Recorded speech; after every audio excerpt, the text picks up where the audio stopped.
So Book 2 was the issue in which Savitri is presented with all the problems of the world consciousness and what she has to go to realize the new world.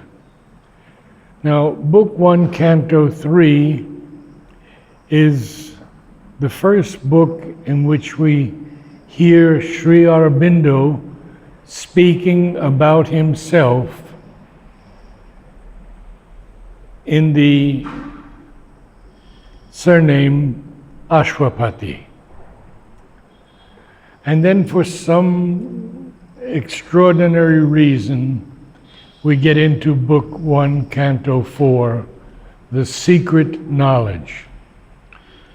And this is such a canto in which Sri Aurobindo is beginning to reveal to us the secret knowledge. Now, I'm going to read again from last week this wonderful canto, Book 1, Canto 5. Now, this is the Yoga of the King. And we had the Yoga of the King previously. And now this is the second part of the Yoga of the King, the Yoga of the Spirit's freedom and greatness. And it is page 74 at the very beginning.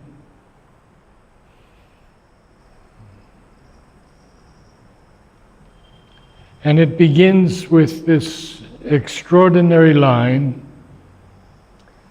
"This knowledge first he had of time-born men." Now, why does Sri Aurobindo have this hyphenated word, time-born men? Well, even the avatar has to be born in time, in a form on earth. And so he has to go through all the difficulties that humanity faces on earth. But the first words, "This knowledge first he had of time-born men." Now, what is this knowledge? Well, it is a knowledge that has exceeded every avatar in history. Each avatar comes with a gift to man. For example, Christ brought the essence of divine love. Krishna came, Rama came. Now it was decided that a dual avatar was needed, and that was Sri Aurobindo and Mother. So now he's talking about himself, and we have these extraordinary lines, "Admitted through a curtain of bright mind." Now, it's not physical mind. It's not the physical mind that is part of the ignorance of body, life, and mind. It is bright mind. It's much higher. And so Ashwapati is admitted, but it's through a curtain of bright mind, because that curtain sort of hides what's behind it. And it hangs between our thoughts and absolute sight. So we can say that it's an intermediary area. He found the occult cave, the mystic door, near to the well of vision in the soul. He found it. It's very deep. Many of us may take many more lives to find it, but he found it. And then Sri Aurobindo writes, "and entered where the wings of glory brood. Now, the wings of glory I could not find in any of Sri Aurobindo's writings. So I went to my friends in the ashram, Alok Pandey and Madhav Pandit, and they defined it for me. What are the wings of glory? Well, Alok says they are the arms of love that hold creation. And he says it also refers to the supramental consciousness that folds the lower finite creation in its limitless expanse under the wings of its omniscient knowledge and omnipotent power.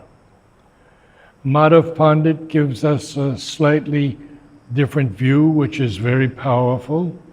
And he says, Ashrapati steps into a very veritable wonderland of the glory of God.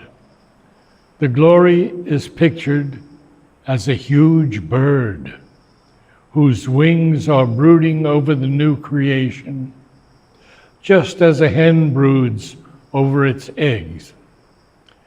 These wings enfold and incubate the new truth in the offing. So we continue now with the lines in Savitri.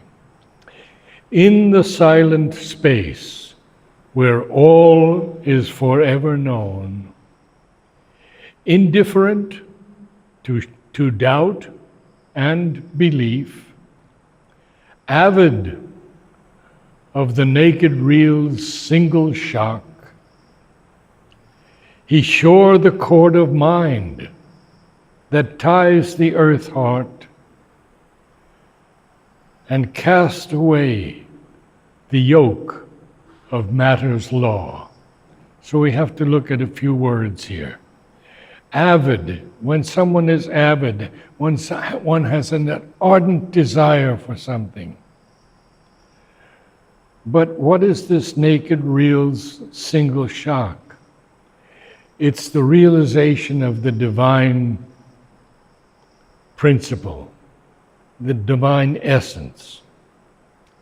And therefore, he shore the cord of mind that ties the earth heart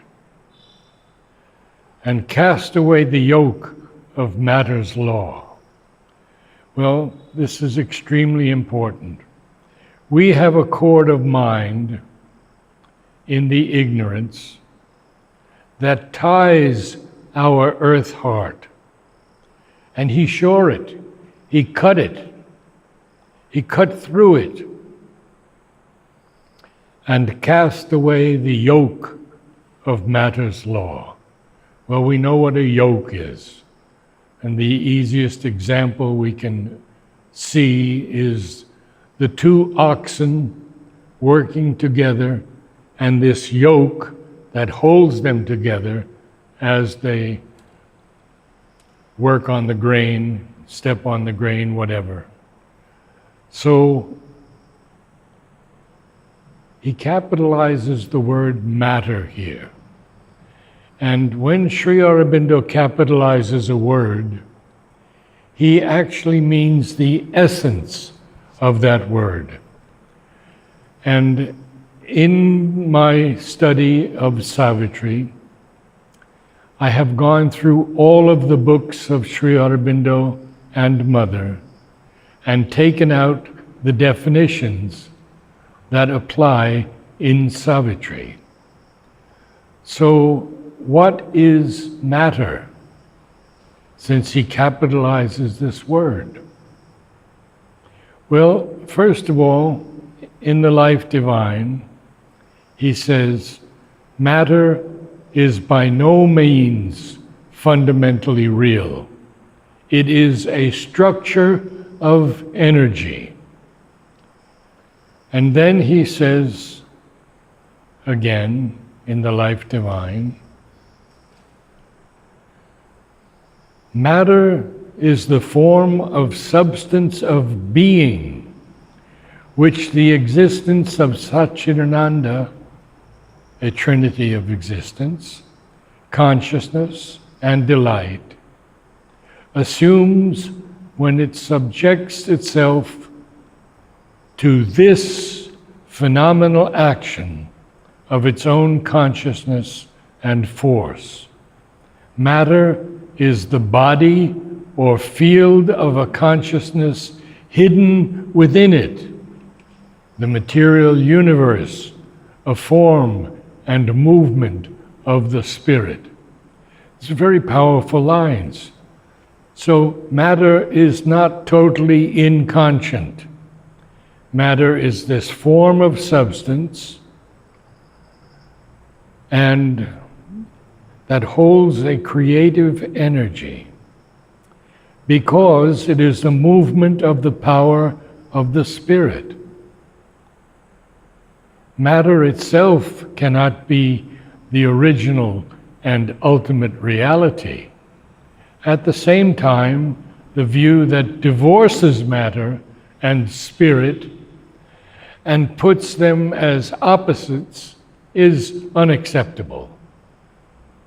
Matter means the involution of the conscious delight of existence in self-oblivious force and in a self-dividing, infinitesimally disaggregated form of substance.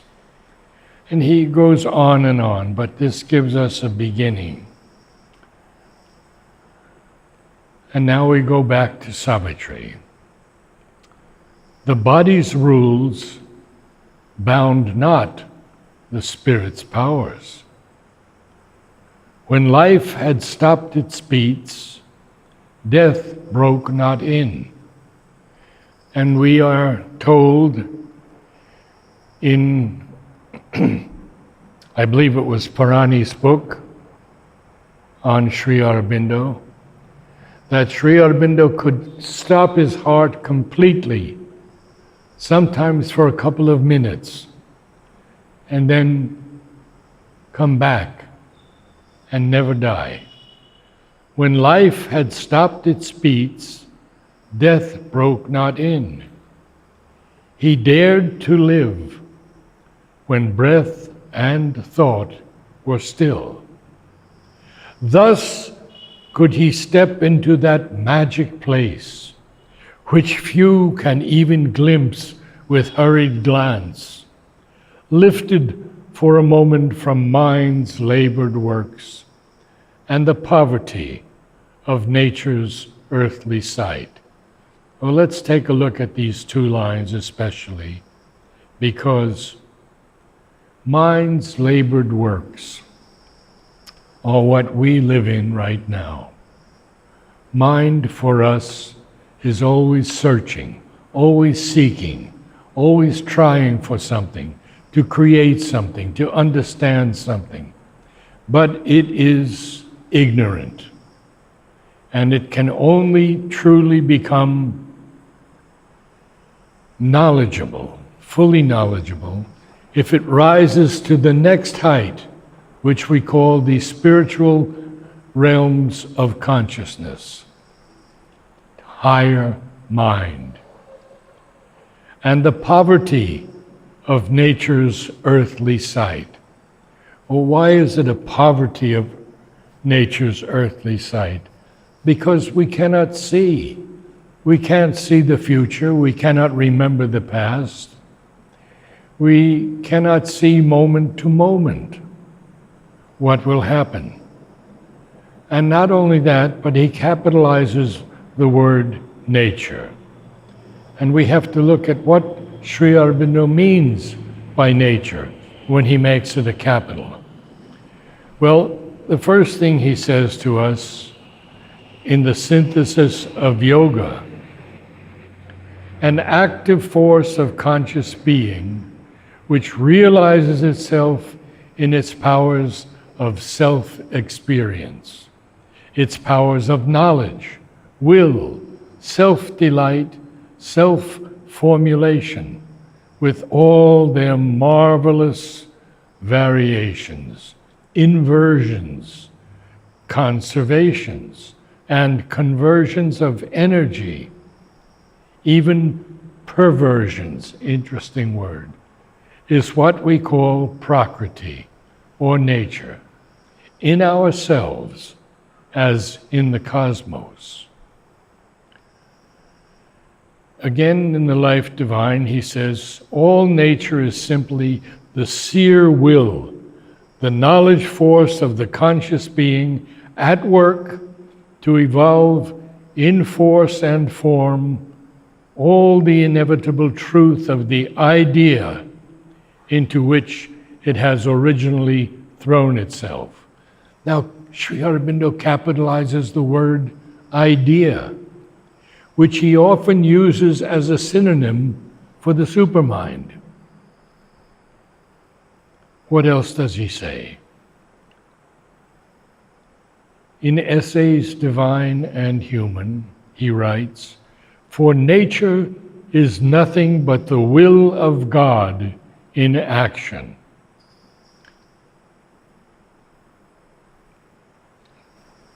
And in the Essays on the Gita, he says, nature is God's power of self-becoming. And back to Savitri's lines, all that the gods have learned is their self-known. There, in a hidden chamber, closed and mute, are kept the record graphs of the cosmic scribe. And there, the tables of the sacred law. There is the book of being's index page. The text and glossary of the Vedic truth are there. The rhythms and movements of the stars. Significant of the movements of our fate. The rhythms and meters of the stars, significant of the movements of our fate. The symbol powers of number and of form, and the secret code of the history of the world, and nature's correspondence with the soul are written in the mystic heart of life. Oh, we have a lot of things to go through here. So what Sri Aurobindo is speaking of is what we know as the Akashic records. These records keep everything that has happened on earth since all time. So he begins by saying, all that the gods have learned is there, that's in the Akashic records, self-known. There, in a hidden chamber, closed and mute, are kept the record graphs of the cosmic scribe. And there, the tables of the sacred law. And I'll share with you some definitions Sri Aurobindo gives us about the law. He says, all cosmic and real law is a thing imposed from outside. Is a thing not imposed from outside, but from within. All development is self-development. All seed and result are seed of a truth of things, and result of that seed determined out of its potentialities. For the same reason, No law is absolute, because only the infinite is absolute.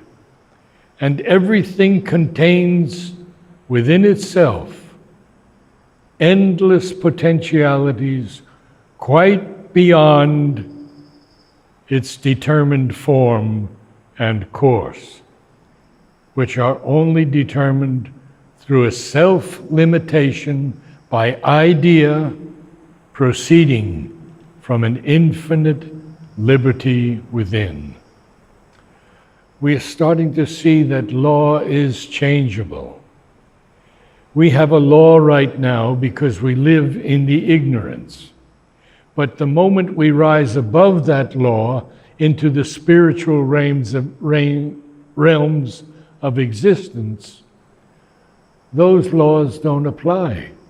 There is no longer any law of morality when one is able to see everything as united, as conscious, as one. So he says law is necessary for order and stability, but it becomes a conservative and hampering force unless it provides itself with an effective machinery for changing the laws as soon as circumstance and new needs make that desirable.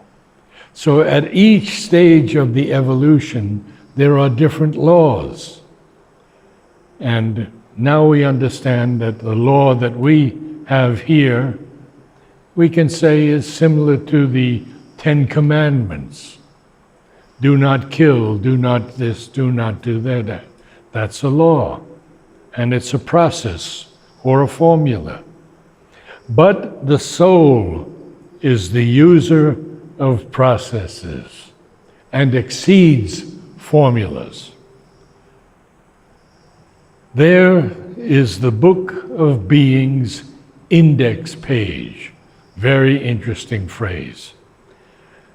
I asked Amal, Kiran, Alok Pandey, and Nolini to define what this Book of Being means. So here is Alok's answer. The Book of Being is the eternal Veda, secret within the very heart of creation. The index page refers to the guide to this inner knowledge, which can be discovered by diving deep into the heart of creation or climbing to its highest peaks.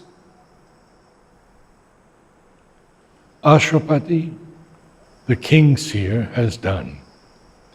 When one has ascended, one can discover the hidden symbolic meaning behind everything, as the index page discloses the contents. Now, this is from Amal Kiran. When Ashwapati enters the Yakult cave, he finds among other wonders hidden from the outer consciousness an orderly guide, as in an index, for all the mysteries of existence. Mysteries such as the Rig Veda offers, through its system of ordinary objects, like those we find in outer life, especially the cows, which were a very important part of the Vedic people's day-to-day career. And lastly, Nolini, who is always very cogent and very limited in his words, says, the Book of Being is the book of fundamental existence, static existence, the truth that exists. the text and glossary of the Vedic truth. And there, and look at how poetic this is, the rhythms and meters of the stars, significant of the movements of our fate. Well, those who know astrology very well know that there are correlations to our life that astrology can point out. The symbol powers of number and of form. Now this is very interesting because we know that when World War II was going on, Mother had the children collect thousands and thousands of flowers. Now, no one has told us why, but Mother would have them count every flower and put it aside. My feeling is that it was the numbers of soldiers that she saved. I could be wrong. That's my feeling.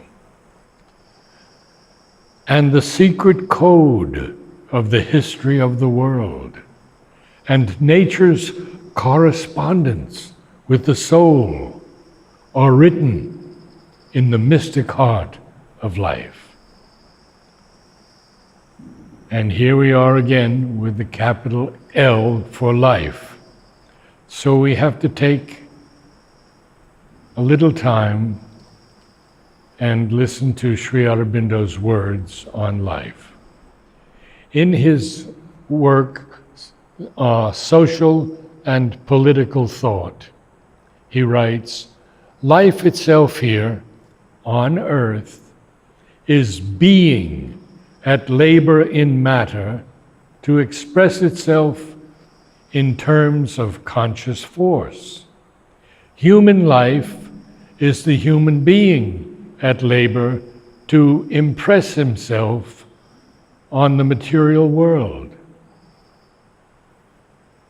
with the greatest possible force and intensity and extension. We have to look at this in a human way, I would say. What does man do? Well, he's born. And of course, the moment he's born, he begins to die.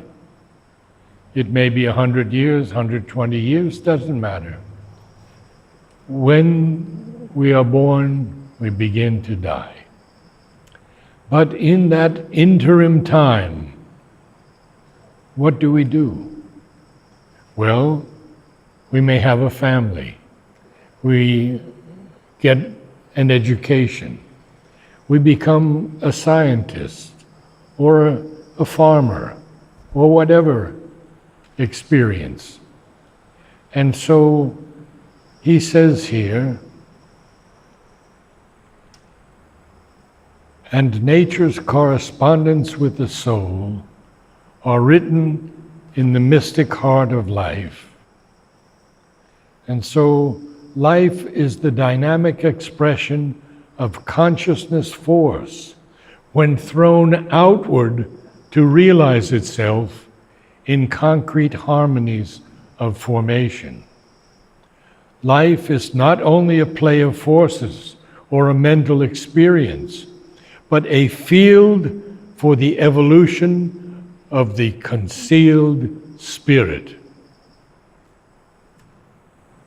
And in the Life Divine, again, he says, life then is a dynamic play of universal force, a force in which consciousness and nervous vitality are in some form, or at least in their principle, always inherent, and therefore they appear and organize themselves in our world in forms of matter.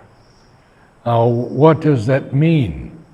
Well, actually it means that we create things. We may create things with our mind. We may create things with our hand. We take a lump of clay and suddenly it's a beautiful vase. So that matter that we thought was inert has the potentiality, when someone works with it, to create beauty. And so he says in the Life Divine, life is universal force, working so as to create, energize, maintain, and modify, even to the extent of dissolving and reconstructing substantial forms with mutual play and interchange of an overtly or secretly conscious energy as its fundamental character. So how does the scientist work? Well, for centuries he worked only on the five senses. Whatever I can see, feel, touch, taste, hear, that's correct. Nothing else correct. There's nothing above it. Ether was never known. So we see that this empiric knowledge is limited, very limited, because it's objective. And Sri Aurobindo tells us that spirituality is subjective.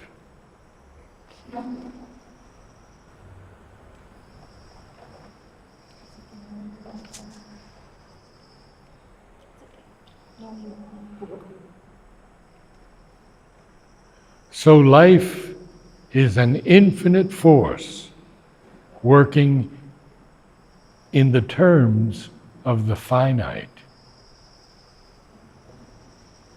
And now I will go to the next page. Whoop.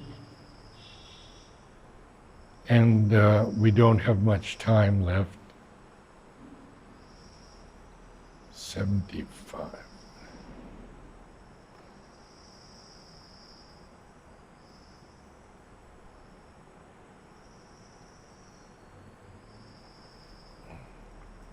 We are on page 75. 77. Excuse me. 77. 76. What? 76? Mm-hmm. Okay. Oh, I'm wrong. What? Sorry, I was wrong. 76. No, what are you doing? This is 75. Yeah, 75. I was. Oh boy. We are in the yoga of the king, the yoga of the spirit's freedom and greatness, where Ashwapati realizes all that we cannot yet see. And this is very important. In the glow of the spirit's room of memories, he could recover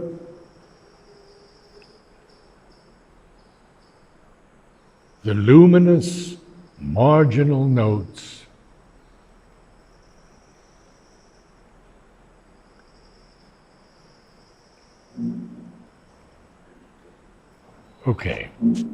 in the glow of the spirit's room of memories, he could recover the luminous marginal notes, dotting with light the crabbed ambiguous scroll.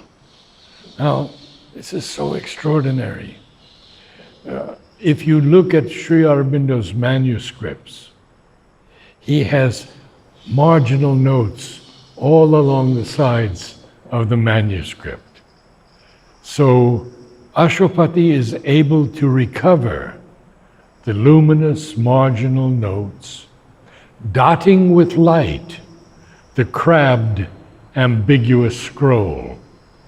Crabbed means difficult to understand, complicated, obscure. Rescue the preamble and the saving clause. Okay, what is a preamble? It's a preliminary statement. something like an introduction to a formal document that serves to explain its purpose. And the clause is a distinct article or stipulation or a provision in a document.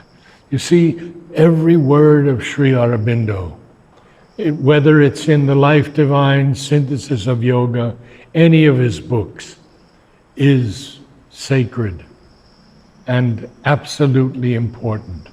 So we have to look very slowly and carefully and try to understand. In Savitri, Mother tells us that each time you reread it, something new will come into your consciousness. So what does Ashwapati have to do now? Well, he has to rescue the preamble and the saving clause of the dark agreement by which all is ruled, that rises from material nature's sleep to clothe the everlasting in new shapes. What does that mean? That there's a dark agreement by which all is ruled. Well, when creation began, the divine decided to play a game with himself. So he became omnipotent, all-knowing, ineffable, and at the same time totally ignorant, even evil, possibly, which is something that the West does not understand. Of the dark agreement by which all is ruled. Well, there's an agreement that says we are beginning from total ignorance. And how are we going to rise up into the higher consciousness that rises from nature, from material nature's sleep, to do what? To clothe the everlasting in new shapes. He could reread now and interpret new its strange letters, scattered, abstruse signs. Abstruse means concealed or hidden, or it can be also difficult to understand. Resolve its oracle and its paradox. Well, here we have three words that we really have to understand. To resolve something is to deal with it and completely and conclusively solve it. Oracle.